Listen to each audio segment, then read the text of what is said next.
Assalamualaikum warahmatullahi wabarakatuh. Jadi bisa kami jelaskan bahwa Kantor Pertanahan Kota Banjarbaru saat ini telah melaksanakan program pendaftaran tanah sistematis lengkap berbasis partisipasi masyarakat, di mana dalam outputnya nanti akan menghasilkan peta bidang tanah, yaitu merupakan pemetaan bidang-bidang tanah dari masyarakat yang berada di lokasi kelurahan yang telah ditetapkan menjadi lokasi pendaftaran tanah sistematis lengkap, dengan harapan bahwa bidang-bidang tanah di kelurahan tersebut terpetakan secara keseluruhan di kelurahan yang telah ditunjuk. Terima kasih. Assalamualaikum warahmatullahi wabarakatuh, pemirsa Duta TV. Saya Fatia kembali menyapa Anda dalam program Bincang Pertanahan. Di episode lalu kita sudah membahas mengenai apa itu sertifikasi dan pertanahan. Di episode kali tidak jauh-jauh dari soal pertanahan, yakni proses penting sebelum terciptanya sertifikat hak milik, yakni pengukuran. Untuk itu, di episode kali ini saya bersama dengan dua orang narasumber yang tentunya hadir ke studio Duta TV dengan menerapkan protokol kesehatan yang ketat. Langsung saja pemirsa kita berkenalan. Yang pertama dengan Bapak Bambang Suyudi, yakni Kepala Bidang Survei Pemetaan Kanwil ATR BPN Provinsi Kalimantan Selatan. Assalamualaikum Pak, apa kabar? Kabar baik ya Pak ya? Baik. Baik dan juga semangat. Dan di sampingnya lagi, ini saya panggil Mas aja ya, karena mungkin masih muda, yakni Mas Habibi Farid, selaku dari juru ukur KJSB. Betul, apa kabar? Alhamdulillah sehat. Kabar Dan baik. luar biasa ya. Luar biasa sekali. Baik, ada Pak Bambang dan juga Pak Habibi. Kalau kita bicara soal sertifikasi ini memang wajib untuk dimiliki sertifikat hak milik karena memang ada memiliki kekuatan hukum yang tetap atas kepemilikan tanah. Untuk itu sebelum munculnya sertifikat otomatis ada proses pengukurannya. Lantas seperti apa pengukurannya, siapa yang melakukan, siapa yang terlibat dan berapa lama prosesnya. Langsung saja Pak, tema kita pada hari ini adalah apa itu pengukuran tanah. Seberapa penting Pak pengukuran tanah ini untuk awal mula dari pemunculan sertifikat hak milik? Oke. Mbak siapa tadi, Mbak? Fatia. Fatia. Mohon maaf ini Fatia ya. Jadi di Kementerian ATR itu kan istilahnya tangan dari pemerintah pusat untuk melakukan pendaftaran tanah ya Mbak ya di seluruh Indonesia. Dan di dalam proses pendaftaran tanah itu kan salah satu yang diterbitkan nanti kan berupa sertifikat. Nah, untuk menyokong data-data atau dokumen yang valid, yang sah dan menggambarkan kondisi nyata di lapangan, maka diperlukan suatu pekerjaan pengukuran. Jadi intinya kalau kita di Kementerian ATR, pengukuran itu untuk memastikan letak, batas, posisi dari suatu bidang tanah, sehingga nanti secara geometrik itu benar bentuknya Mbak. Jadi kan bentuk bidang tanah itu kan bisa segitiga saja, bisa segi empat, atau bahkan segi 8 heksagonal, atau bahkan bisa tidak beraturan. Apalagi untuk daerah-daerah yang di pegunungan, sungai dan sebagainya itu tidak beraturan. Jadi di sini diperlukan untuk proses pemastian letak batas, kemudian bentuk geometrinya harus benar, harus bisa dihitung luasnya, kemudian juga menggambarkan situasi bidang tanah di sekitarnya. Jadi situasi itu bisa di dalamnya, mungkin ada rumah, ada objek-objek yang lain, atau bahkan di sekitarnya. Jadi di sekitarnya itu bisa jalan, jembatan, sungai dan sebagainya. Jadi itu bagian dari situasi bidang tanah yang bersangkutan. Dan satu hal yang sangat penting lagi, kenapa diperlukan pengukuran adalah data-data ini nanti suatu saat diperlukan, ada patok batas yang hilang dan sebagainya, nanti bisa digunakan untuk proses pengambilan batas. Nah, disinilah pentingnya pengukuran dan pemetaan terkait dengan proses pendaftaran tanah. Baik, berarti poinnya sangat penting karena untuk pemastian ukuran, bentuk bidangnya seperti apa, dan juga pembatas ya dengan pemilik tanah tetangga mungkin ya. Nah, kalau ke Mas Farid begitu yang memang biasa menangani pengukuran, seperti apa? Seringkali di lapangan adalah kita harus selalu berbenturan dengan masyarakat. Dalam artian pengukuran ini tidak bisa berjalan jika tidak ada dukungan dari masyarakat itu sendiri. Masyarakat melakukan permohonan dengan menyiapkan patok yang sudah disiapkan sebelumnya. Baik. Jadi kita mengukur ke lapangan pun akan berasa tenang dan nyaman karena patok batasnya itu sudah tersedia seperti itu. Baik, itu juga dukungan dari masyarakatnya ya untuk aktif juga sebenarnya karena bingung ya ketika petugas sudah sampai di lapangan, yang mana yang mau diukur, mana batasnya Betul begitu. sekali. Ada pernah mengalami lokasi jangkauan yang sulit nggak sih, Mas Farid? Untuk di Kalimantan sendiri hampir rata-rata juga lokasinya lumayan sulit, terutama area-area pegunungan dan rawa sebenarnya. Jadi makanya kita pengukuran pun melakukan beberapa metode Baik. seperti itu. Nah, gunung dan rawa, apakah dengan lokasi geografis yang agak sulit dijangkau begitu bisa memerlukan waktu yang lebih lama daripada yang normal nih Mas Farid? Tentu saja kalau pengukuran yang kita bandingkan antara pengukuran di area pemukiman, area kebun, area hutan ataupun rawa, Baik. itu pasti waktunya juga akan berbeda durasinya. Gitu. Karena memang kalau di gunung kita menuju lokasi dan akses menuju dari Itu satu juga udah titik ke panjang titik ya. itu akan sangat berat gitu. Berbeda dengan lahannya jika datar dari satu titik ke satu titik yang lainnya sangat gampang kan. Baik, berarti tergantung letak geografis dari si bidang tanah itu sendiri. Betul. Sekarang kan karena canggih nih Pak Bambang, kalau dulu memang mungkin hanya tulis tangan ya untuk sebuah sertifikat, tapi sekarang berbeda karena apalagi ada digitalisasi begitu melalui program survei tanahku. Bisa dijelaskan sedikit nih Pak Bambang kepada pemirsa di rumah yang mungkin tidak begitu tahu begitu.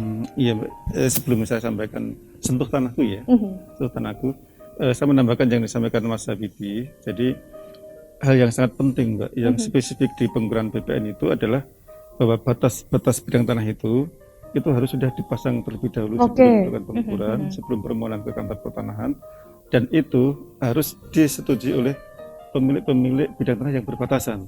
Nah susahnya di situ. Jadi dalam memasang satu batas, pemilik sebelahnya harus Deal gitu ya. batas yang lagi deal, batas lagi deal. Baik. Gitu. Jadi itu yang menjadikan pengukuran kadastral itu berbeda dengan pengukuran pemetaan yang lainnya, karena diperlukan namanya azas kontradiktor delimitasi, gitu. Bahwa pemilik yang berbatasan harus deal ya terkait dengan batas yang dipasang oleh si pemohon. Jangan sampai nanti patoknya sudah berdiri diukur malah makan punya tetangganya begitu ya, ribet Makanya. juga. Baik. Nah, Jadi terkait dengan yang sentuh tanahku tadi, memang di tahun 2021 kemarin Mbak, di bulan Agustus itu dari kementerian meluncurkan inovasi aplikasi digital sentuh tanahku, yang di sini diharapkan transparansi pekerjaan-pekerjaan di BPN, kemudian proses pengukuran, baik. itu bisa diakses oleh masyarakat secara umum. Jadi siapapun yang punya HP ya, Android katakanlah, itu bisa di-download di Play Store, kemudian kalau yang belum sertifikat itu bisa mengetahui, kan ada GPS-nya ya, bisa cek plot di mana lokasi bidang tanah yang bersangkutan. Kalau yang sudah sertifikat bisa mengakses, oh ini bidang tanah saya, bahkan suatu permohonan simulasi permohonan dengan biayanya pun, waktunya pun juga bisa diketahui dari aplikasi sentuh tanah. Berarti sangat memudahkan dan Iya, sangat transparansi betul. juga ya. Iya, Tanpa harus repot-repot memakan waktu ke kantor Iya. kantahnya begitu ataupun ke ATR BPN Provinsi Kalselnya begitu ya, tinggal buka di Play Store, mungkin di-download begitu ya Pak, bisa dicek seperti apa. Nah, kita kembali membahasnya selanjutnya mengenai pengukuran tanah lebih spesifik begitu ya. Tetaplah bersama kami pemirsa dalam program Bincang Pertanahan.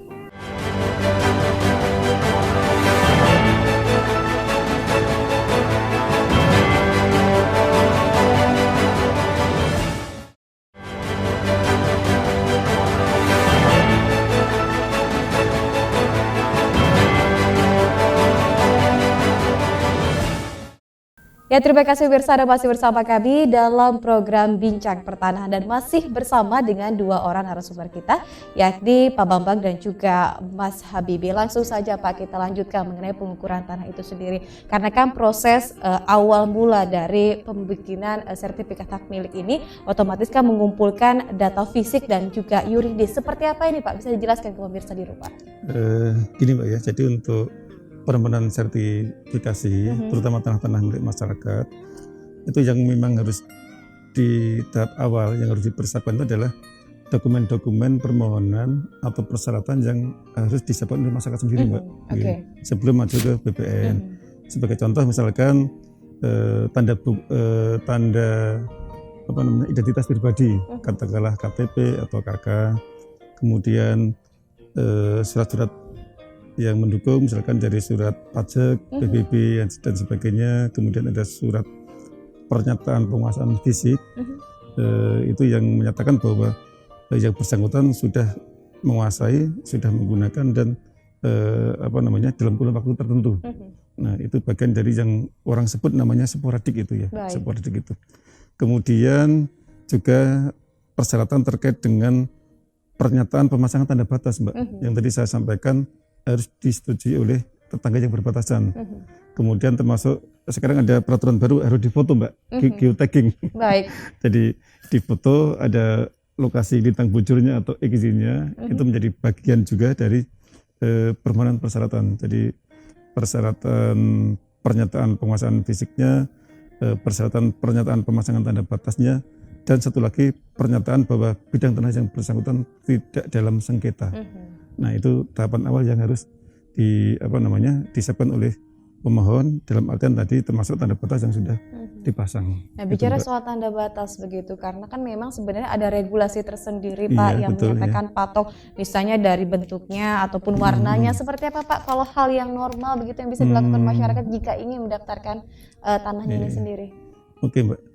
Jadi di lapangan mungkin sudah ada tempat-tempat ya, khusus yang jual beli, katakanlah Khusus patok ya. tugu patok, batas bidang tanah gitu ya. Jadi untuk yang bidang tanah masyarakat itu kan biasanya juga nggak terlalu luas. Itu biasa kita pakai untuk tanah yang stabil ya, tanah yang kuat itu dari cor semen ukuran 10 kali 10 panjangnya 40, kemudian nanti pemasangannya 30 cm di dalam, 10 cm di permukaan. Kemudian bisa juga untuk daerah-daerah yang berawa itu bisa sampai 1,5 meter, Mbak, panjangnya itu. Kemudian di bawah dikasih semacam silang itu untuk menguatkan dan tidak bergesernya tanda batas yang bersangkutan ini. Nah, untuk pewarnaan itu kan kita biasanya pakai warna merah, Mbak. Jadi itu artinya kalau pemiliknya atau orang lain ingin mencari tanda batas yang bersangkutan itu gampang untuk diidentifikasi. Itu aja sebetulnya. Jadi nggak ada persyaratan khusus harus warna merah, biru itu nggak ada. Cuma kita biasanya warna merah gitu. Memang rata-rata merah Rata-rata ya, merah, Pak, ya. Itu untuk memudahkan dalam proses pencarian tanda batas saja. Baik, jangan sampai nanti warna hitam apalagi gelap begitu Iya, harinya, betul. Pak, ya, susah juga. Nah, kita ke Mas Habibie Farid, karena memang langsung ya ini menangani masyarakat tadi ya, kerja juga dengan masyarakat. Apakah memang data-data ini biasanya memang kesadaran masyarakat untuk mengumpulkan data begitu saat di lapangan lengkapkah atau memang masih ada yang kurang oleh masyarakat itu sendiri? Biasanya kalau data-data itu mereka dalam proses perlengkapan, jadi belum tentu semuanya lengkap, tapi mereka biasanya di lapangan itu langsung nanya apalagi yang akan dilengkapi. Baik. Jadi kita di lapangan pun memberikan informasi apa aja yang harus dilengkapi seperti itu.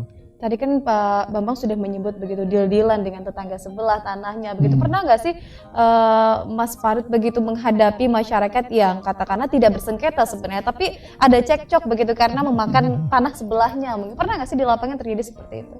Pasti terjadi sih di setiap pengukuran. Kadang-kadang jika kembali lagi, makanya jika ketika memasang patok itu tanpa ada kesepakatan dengan tetangga bidang, akhirnya akan memunculkan konflik itu sendiri. Seperti itu. Jadi memang berbeda pandangan sebenarnya seperti itu. Apalagi tanah turun temurun begitu ya, lama sekali sudah didiamin, tiba-tiba pengen bikin sertifikat yang sebelah sini tapi sebelah sini protes begitu. Nah, di segmen kedua ini kita akan menampilkan sebuah video nih, yakni mengenai proses pengukuran dan peralatan yang digunakan. Berikut tayangan untuk Anda pemirsa. 3, 2, 1. Sesuai dengan program kerja kami memakai GPS RTK.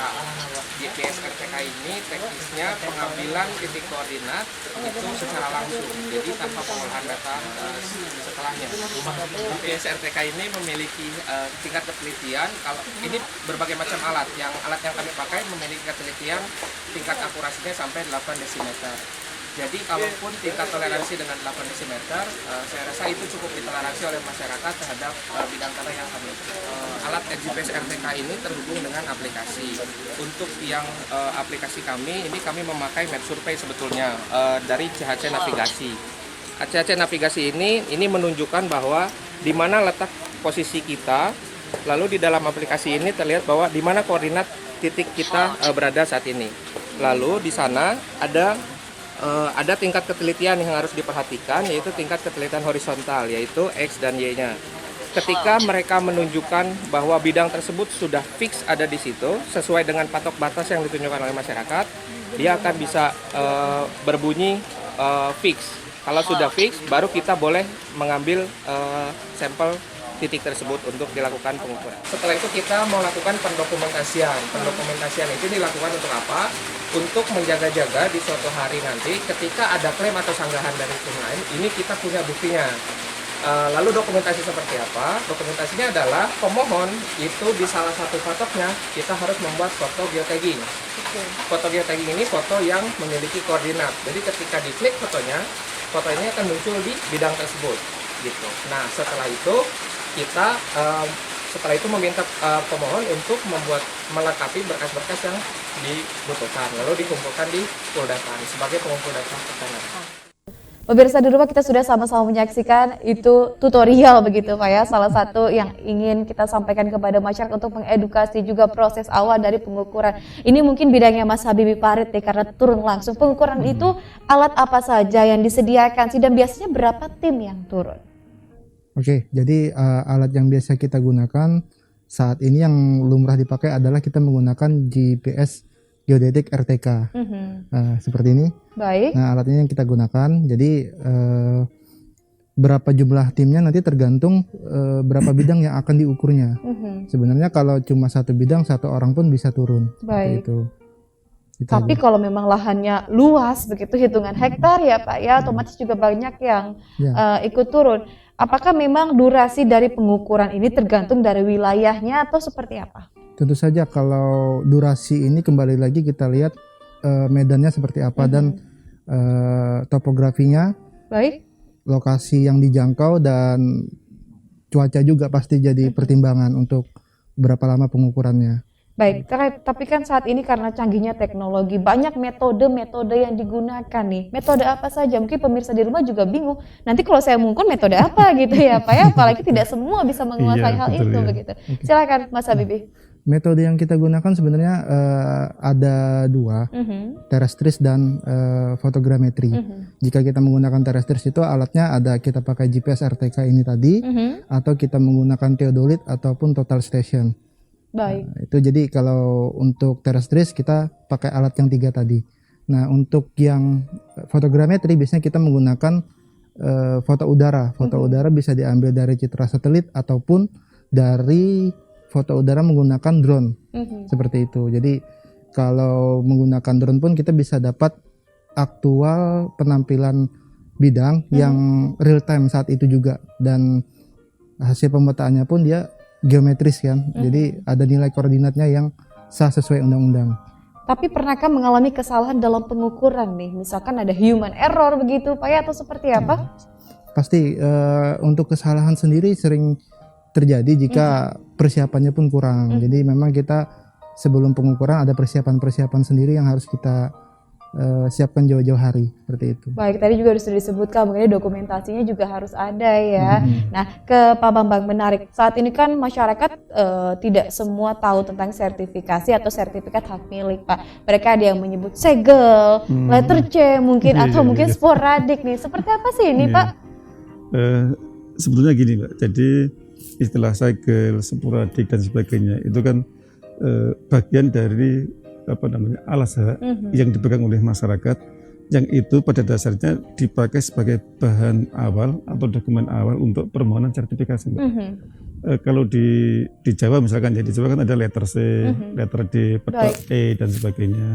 Tapi kalau di sini kan kebanyakan tanah-tanah negara, sehingga penguasaan mereka, dokumen yang dikuasai oleh masyarakat itu adalah berupa tadi surat pernyataan penguasaan fisik, yang itu semakin sah katakanlah itu apabila ditandatangani atau mengetahui kepala desa yang bersangkutan. Nah mungkin itulah gambarannya, Mbak. Jadi itu bukan sertifikat itu, tapi masih alas hak versi masyarakat kita yang nanti sebagai dasar untuk permohonan sertifikasi ke BPN. Tapi itu bisa dipertanggungjawabkan pada kekuatan hukum kalau itu milik dia begitu ya, meskipun tidak ada sertifikasinya begitu, Pak.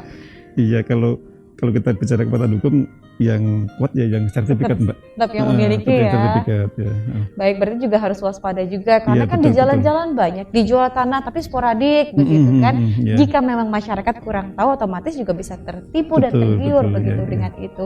Nah, apakah memang selama di pengukuran nih Mas Habibie, siapa yang harus mendampingi Mas Habibie saat melakukan pengukuran? Apakah memang yang orangnya jelas pasti begitu Kak? Apakah memang ada saksi tersendiri nih?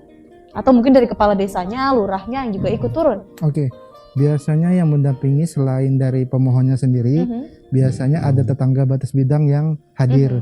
Bisa juga saksi itu dari aparat desa, bisa dari sekdesnya, dari ketua RT, dari kalau di Kalimantan itu kebanyakan dari kepala dusun, seperti itu.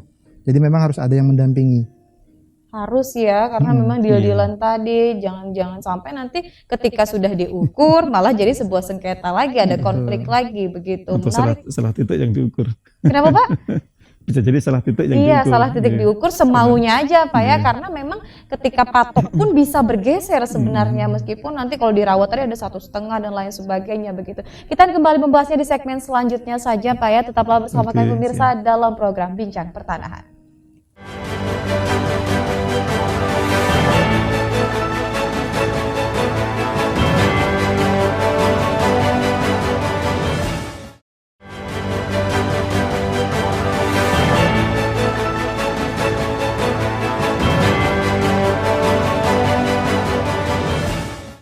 Ya, kami kembali untuk Anda pemirsa dalam Bincang Pertanahan di segmen ketiga dan masih bersama dengan Pak Bambang dan juga Mas Habibie Parit dan masih bicara soal apa itu pengukuran tanah yang wajib dilakukan tahap awal untuk menciptakan begitu Pak ya sertifikasi atau sertifikat hak milik dari seseorang.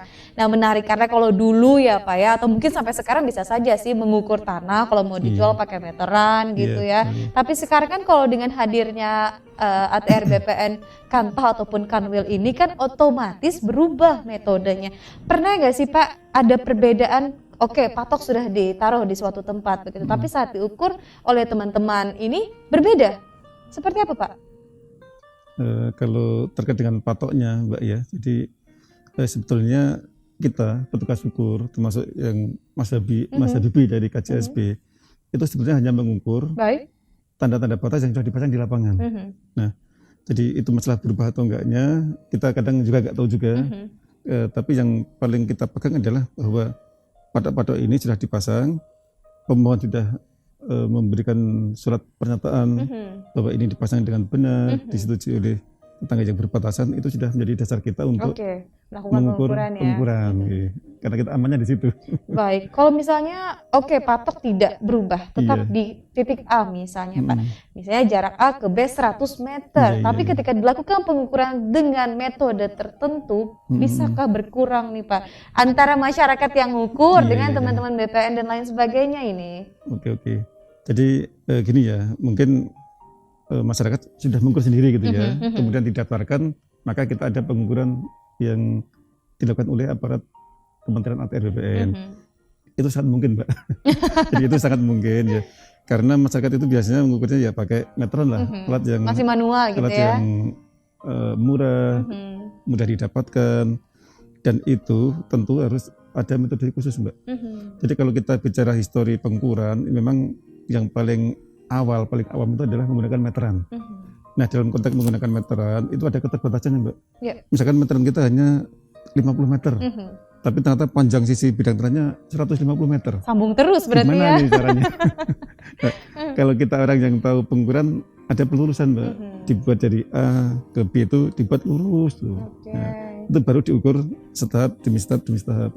Nah, kalau masyarakat kurang tahu, ya jadi asal ngambil aja, jadi belak-belak mungkin nggak tahu juga, sehingga jaraknya menjadi lebih panjang, kayak itu bisa.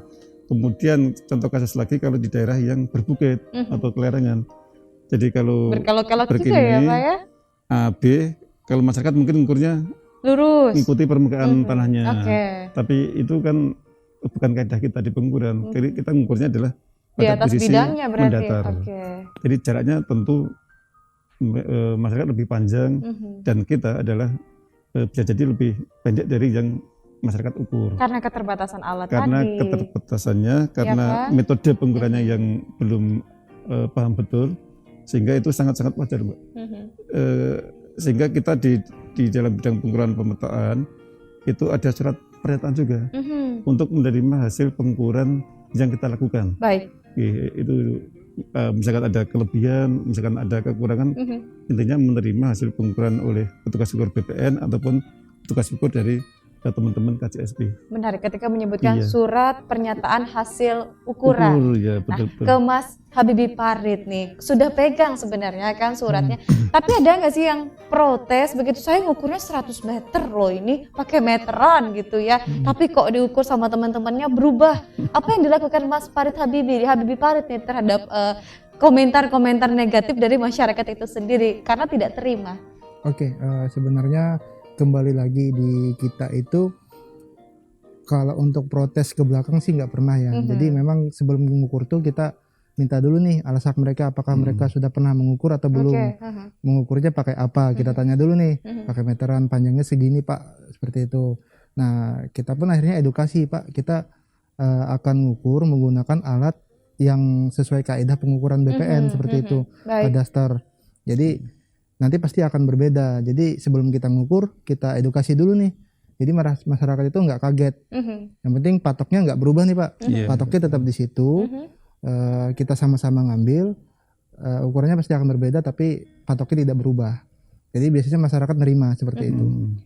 Harus menerima karena mereka ada juga begitu ya saat pengukuran, tidak hanya teman-teman dari Mas Habibie saja, tapi memang ada si masyarakatnya, ada saksinya juga, kepala dusun tadi sebutannya begitu ya, untuk sama-sama hadir. Ketika proses pengukuran selesai, langkah apa selanjutnya Mas Habibie?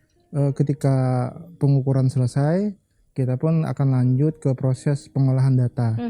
Jadi dari pengukuran alat itu, data-datanya kita download, kita simpan di laptopnya kita, di komputer, kemudian diproses untuk penggambaran GU atau gambar ukur. Kemudian selanjutnya kita buat NUB, kemudian untuk pendaftaran NIB juga. Nah, proses selanjutnya sampai terbit PBT atau peta bidang tanah seperti itu. Jadi dari KJSB sendiri, kami produknya adalah gambar ukur tersebut sampai dengan peta bidang tanah. Baik. Gambar ukur dan peta bidang tanah begitu sampai di situ tugasnya begitu. Ketika meletakkan alat begitu yang di belakang Mas Habibie ini sendiri, bergeser sedikit juga bergeser hasilnya, iya. Tentu Seperti saja. apa? Jadi memang alat ini memiliki ketelitian milimeter dan sentimeter juga. Jadi ketika titiknya tidak pas, ada pergeseran, jadi akan mempengaruhi dimensi tanah tersebut seperti itu. Berarti memang harus kehati-hatian juga ya untuk meletakkan yang benar-benar sesuai. Karena cuaca saat ini ya untuk bulan Maret, April ya Mas Habibie ya tergolong ekstrim Pak. Kadang panas, kadang hujan. Berpengaruh sih nggak sih terhadap pengukuran untuk yang di bulan 2 bulan ke depan ini? Apakah hujan, tadi kan di video hujan gerimis masih diterjang nggak masalah gitu ya. Bagaimana kalau hujan badai, bermasalah nggak sih? Sangat bermasalah sebenarnya. Kembali lagi kita harus menerapkan keselamatan kerja seperti itu. Jadi memang karena alat kita sifatnya elektronik dan satelit, jadi disarankan sih sebenarnya kalau hujan itu kita nggak boleh mengukur seperti itu, karena akan beresiko alatnya rusak sendiri ataupun petugas ukurnya yang sakit mungkin karena kena hujan bisa jadi, dan kena petir. Nah, seperti itu. Jadi jangan sampai ya Jangan cuaca sampai. ekstrim. Oke, minggir dulu, nggak lama juga kok hujannya Pak ya. Karena akan membahayakan orangnya dan juga akan membahayakan dari alat ukurnya itu Memang sendiri. lebih baik dihentikan kalau memang kondisi seperti itu.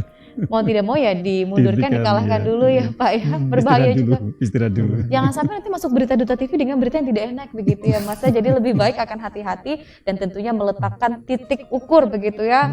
Juga harus fokus, jangan sampai ada human error dan juga berpengaruh. Berarti sampai gambar dan juga peta bidang tanah. Selanjutnya kalau sudah selesai ATR BPN Kanwil Provinsi Kalimantan Selatan nih Pak, atau kantahnya sendiri, apa yang dilakukan Pak setelah proses pengukuran selesai? Biasanya kita kan ini, kalau untuk permohonan-permohonan yang seperti ini, kan kewenangan dari kantor pertanahan, Mbak. Jadi nanti di peta bidang itu, kemudian untuk proses pengumuman, kalau yang model sporadik itu yang model permohonan masyarakat per masyarakat itu hukumannya selama 1 bulan. Kemudian kalau yang model PTSL itu kan hukumannya bisa 2 minggu aja, Pak. Jadi peta bidang itu nanti dipakai untuk proses pengumuman. Nah, kenapa perlu pengumuman? Ini asas publisitas, Mbak. Oke. Asas publisitas biar masyarakat mengetahui, oh ternyata ada proses sertifikasi bidang tanah Pak Agus misalnya kan. Oh ternyata bentuknya seperti itu, bidang tanah di sebelahnya seperti ini, sehingga saling mengontrol. Jadi data itu dikontrol oleh yang bersangkutan, juga dikontrol oleh warga masyarakat, sehingga kalaupun ada perubahan, ada komplain dari masyarakat, kita cek lagi. Baik. Apakah ada kesalahan penggambarannya, atau bahkan mungkin kesalahan di saat pengukurannya. Nah itu kalau nanti itu sudah clear, kemudian ditetapkan sebagai peta bidang yang berlaku, maka bisa kita ambil datanya untuk proses penerbitan surat ukur, Mbak. Jadi surat ukur itu yang biasa kita lihat di sertifikat, Mbak. Jadi di sertifikat kan ada ureannya, kemudian ada surat ukur terkait data fisiknya, ada peta atau gambaran harusnya. Itu yang menjadi produk akhir dari pekerjaan pengukuran dan pemetaan kadastral. Di surat ukur itu. Baik, memang ada prosesnya ya sampai keluar surat ukur di sertifikat itu sendiri. Betul. Nah, yang saya lihat di sertifikat rumah tidak ada lebar, kemudian juga tidak ada panjangnya. Kenapa ini Pak? Kok hanya luasnya saja? Misalnya seperti rumah saya hanya 160 meter persegi, tapi tidak ada panjang kali lebar. Kenapa ini Pak? Ini pengetahuan dasar juga ya bagi pemirsa di rumah gitu ya? Iya, sebetulnya kan luasan itu kan informasi yang paling informatif bagi masyarakat gitu ya. Jadi itu yang paling dipermasalahkan masyarakat terkait dengan luasnya. Nah, terkait dengan data ukuran itu memang sudah kita rekam semuanya, Mbak. Jadi saat petugas ukur Mas Habib ke lapangan itu sudah ada tadi formulir gambar ukur. Semua data, metode, waktu pengamatan pun itu sudah lengkap ya. Lengkap tergambar di situ. Nggak mungkin kita menyajikan data yang sangat banyak ini ke dalam satu lampiran sertifikat di surat ukur, tidak mungkin. Jadi memang sehingga harus secara keseluruhan luasnya saja ya Pak ya. Dengan baik, ada arah utaranya, luasan ini yang bisa kita tampilkan dan itu menjadi hal komponen yang paling informatif untuk disampaikan ke masyarakat. Baik, tapi ketika kita pengen melihat hasilnya bisa ya berarti ya, karena memiliki kopiannya atau seperti apa ini Pak? Kita kan ada dokumennya, Mbak. Dokumen itu dokumen hidup di kantor kita dan nggak boleh hilang, nggak boleh, pokoknya kita selamatkan dengan sekuat tenaga kita di kementerian, karena itu dokumen hidup kita.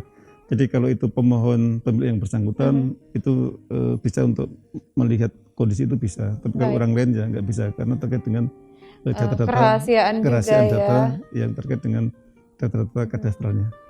Dan kalau kita kalau kita tampilkan pun bidang tanah itu kan bentuknya macam-macam tadi, Mbak. Ya tadi yang tidak beraturan. Ini gimana juga cara ngitung luasnya ini. Baik. Masyarakat tanya kan yang bentuk persegi, bentuk bujur sangkar, panjang lebar dan sebagainya. Jadi sekali lagi makan waktu juga Pak ya kalau harus mengedukasi, ini harus dijelaskan seperti ini bentuknya seperti ini ya. Kayaknya kalau kita beli perumahan gitu kan kelihatan berapa lebarnya, misalnya 100 meter persegi begitu kan, sudah jelas. Gak mungkin panjangnya segini, lebarnya segini, karena memang sesuai dengan sertifikatnya ya. Betul. Wow, luar biasa sekali memang pengetahuan dasar yang memang harus dilakukan. Tapi ketika ada orang yang ingin membeli sertifikat itu Pak, ini kan saya misalkan dengan Bapak, saya ingin beli tanah sebidang tanah, pengen lihat sertifikasi ukurannya seperti apa, bisa Pak?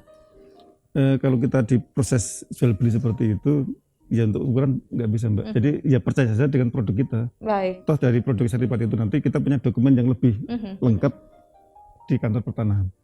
Jadi percaya karena memang sudah betul. jelas begitu ya. Yang penting kalau mau beli yang penting cek lokasinya di lapangan, benar enggak ini bidang tanahnya, lihat di sertifikatnya, bentuk di surat ukurnya sama enggak dengan kondisi di lapangan. Baik, itu sudah cukup karena memang sudah ketika memiliki sertifikat hak milik atau sertifikasi, otomatis sudah memiliki kekuatan hukum yang tetap. Tapi pertanyaan saya, kenapa kok ada tanah yang tumpang tindih tapi sertifikatnya juga sah nih Pak? Usai jeda pemirsa, tetaplah bersama kami dalam Bincang Pertanahan.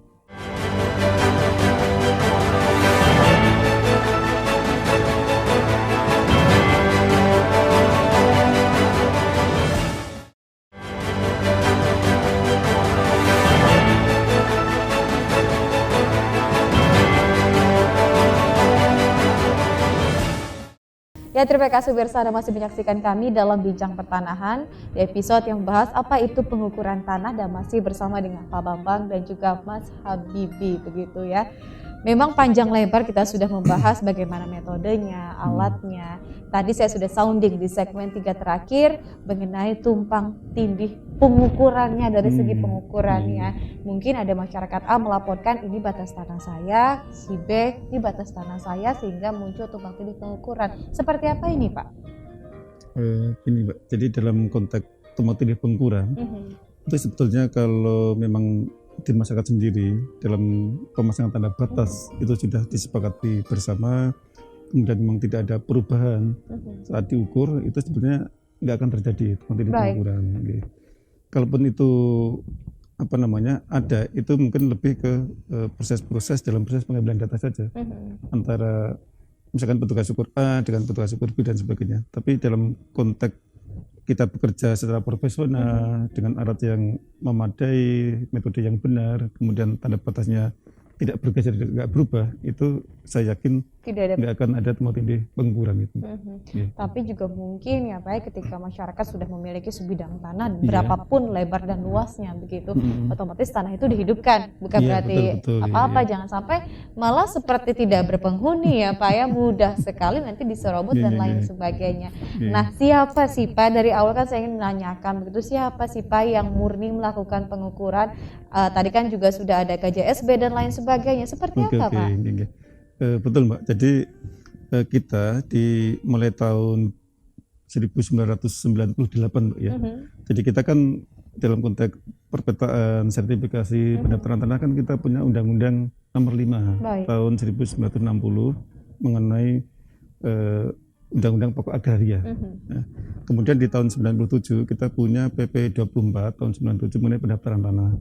Dan mulai PP inilah kita mengakomodir bahwa kita perlu mitra di dalam pekerjaan pengukuran dan pemetaan, karena target kita yang besar Mbak. Jadi karena target kita besar, nggak mungkin kita sendiri, orang-orang BPN sendiri, ASN yang mengukur di lapangan, tapi kita butuh mitra, sehingga waktu itu muncullah yang kita sebut dengan KJSKB waktu itu, tapi sekarang menjadi KJSB, Kantor Jasa Surveyor Berlisensi. Di dalamnya ada surveyor kadastral seperti Mas Habibie ini, kemudian ada juga asisten surveyor kadastral.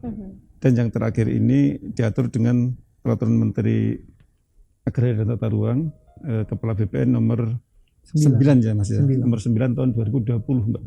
Itu yang mengatur bagaimana persyaratan menjadi KJSB, bagaimana mendapatkan lisensi, kewenangan, etika dan sebagainya, itu yang sudah ditetapkan oleh kementerian untuk menggandeng mitra kerja dalam pekerjaan pengukuran dan pemetaan. Berarti mungkin lebih jelas ke mitra juga kerja ya. yang syah begitu ya, yakni KJSB.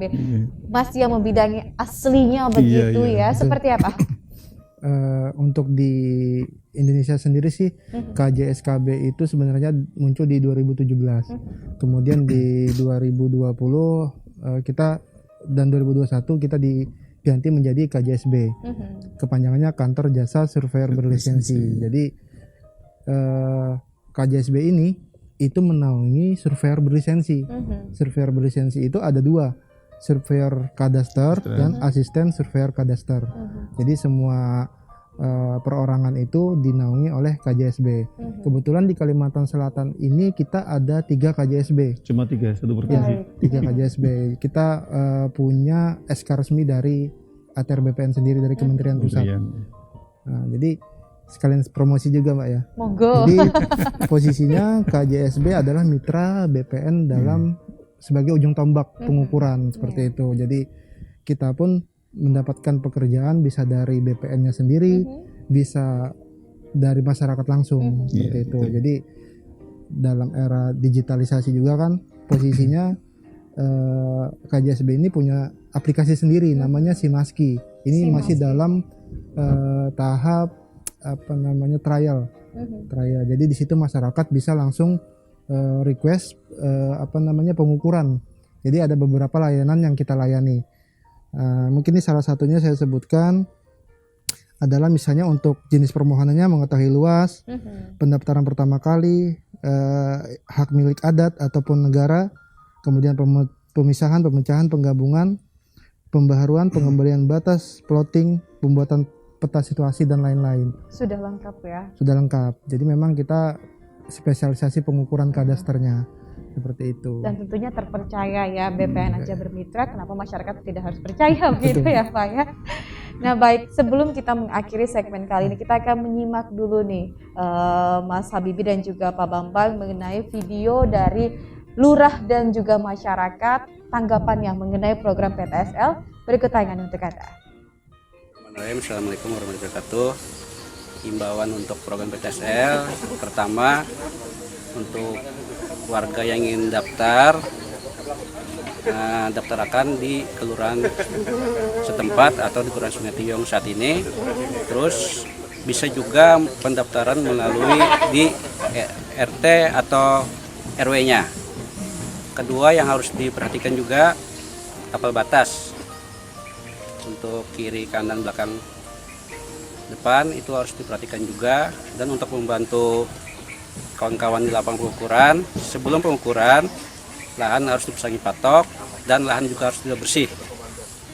Dan yang lebih penting lahan itu juga harus clear dan clean, tidak ada permasalahan dari pihak-pihak yang mengaku itu tanah mereka. Ya istilahnya untuk menghindari tumpang tindih lah. Mungkin itu yang saya sampaikan. Kak Bu, dengan adanya program PTSL ini Bu? Alhamdulillah merasa terbantu sekali masyarakat Desa Pumpung dengan adanya bantuan ini. Prosesnya rumit nggak Bu awalnya? Enggak. Awalnya seperti apa Bu? Awalnya kemarin tuh disuruh kumpul sporadik surat tanah sebelum dibikin sertifikat. Lalu setelah itu langsung diukur dari pihak Tuhan Jadi tidak mempersulit warga ya? tidak mempersulit. Pemirsa dan juga narasumber yang hadir ke studio hari ini, kita sudah sama-sama menyaksikan ya mengenai lurah dan juga masyarakat Sungai Tiong yang sangat terbantu dengan program PTSL. Terakhir nih, apa yang ingin Pak Bambang sampaikan kepada masyarakat agar segera mendaftarkan tanahnya secara sah nih Pak di BPN ataupun kantah yang lainnya, seperti apa Pak? Oke, jadi yang perlu kita pahami kepada seluruh masyarakat kita semuanya, bahwa tanah adalah sumber kehidupan. Mohon untuk bisa benar-benar dijaga, dikuasai, dimanfaatkan dengan baik. Dan salah satu menjaga sumber kehidupan kita, tanah kita adalah dengan mengajukan atau mengikuti PTSL dengan baik sehingga terbit sertifikat yang merupakan hak yang paling kuat untuk kita masyarakat semuanya. Mungkin itu aja, Pak. Baik, ke Mas Habibie nih, apakah banyak tantangan begitu dalam proses pengukuran? Bagaimana cara menyelesaikan tantangan-tantangan tersebut? Apalagi kan saat ini zaman semakin canggih dan lain sebagainya, Mas Habibie. Oke. Untuk tantangan sendiri sebenarnya di pemetaan itu kita semua sudah diakomodir oleh teknologi sebenarnya. Jika areanya masih bisa dijangkau, kita bisa menggunakan peralatan yang terestris tadi. Jika areanya sulit, kita bisa menggunakan sistem fotogrametri seperti itu. Yang pasti setiap pengukuran kita selalu minta dukungan dari masyarakat semua. Seperti itu, dalam artian menjaga patoknya seperti sesuai aturan. Habis itu setelah dipasang patok juga dipelihara, selalu dibersihkan, seperti itu sih. Itu aja pesannya. Baik, dukungan dari masyarakat. Dan terakhir, dalam sebuah diskusi, dalam sebuah talk show, pasti ada closing statement-nya nih Pak. Singkat saja, silakan Pak Bambang. Sekali lagi bahwa tanah adalah sumber kehidupan, tolong dijaga, tolong dimanfaatkan dengan baik. Dan salah satu proses penjagaan adalah dengan sertifikasi tanah secara massal. Silakan Bapak Ibu untuk ikut berpartisipasi dengan sebaik-baiknya. Berpartisipasi dalam PTSL yang sangat mudah. Betul. Dan juga tidak ribet Pak ya, ada yang membantu juga, dan bahkan bisa dari teman-teman BPN langsung datang begitu. Iya, Nah silakan ke Mas Habibie closing statement-nya, atau mungkin promosi juga bisa ya. Oke. Sebagai akhirnya. Ini sebenarnya baru, KJSB ini mungkin di telinga masyarakat masih baru. Jadi kita memastikan masyarakat jika ingin tanahnya diukur, mengetahui luas secara pasti, untuk pengembalian batas dan segala macamnya bisa menghubungi kami lewat kantor pertanahan masing-masing. Sebenarnya ada nanti kita sudah kerjasama dengan tiap kantor pertanahan di tiap kabupaten atau kota. Baik, terima kasih Pak Bambang Suyudi selaku Kepala Bidang Survei Pemetaan Kanwil ATR BPH Provinsi Kalimantan Selatan dan juga Mas Habibi Farid dari Juru Ukur Tanah KJSB sudah berbagi dalam program Bincang Pertanahan kali ini tentunya dengan episode apa itu pengukuran tanah. Semoga dialog singkat kita pada hari ini bermanfaat bagi pemirsa di rumah. Akhir kata saya Fatia mewakili kerabat kerja yang bertugas mengucapkan terima kasih atas kebersamaan Anda dan kembali kami mengingatkan untuk terus menerapkan protokol kesehatan kapanpun dan dimanapun Anda berada. Sampai jumpa. Wassalamualaikum warahmatullahi wabarakatuh.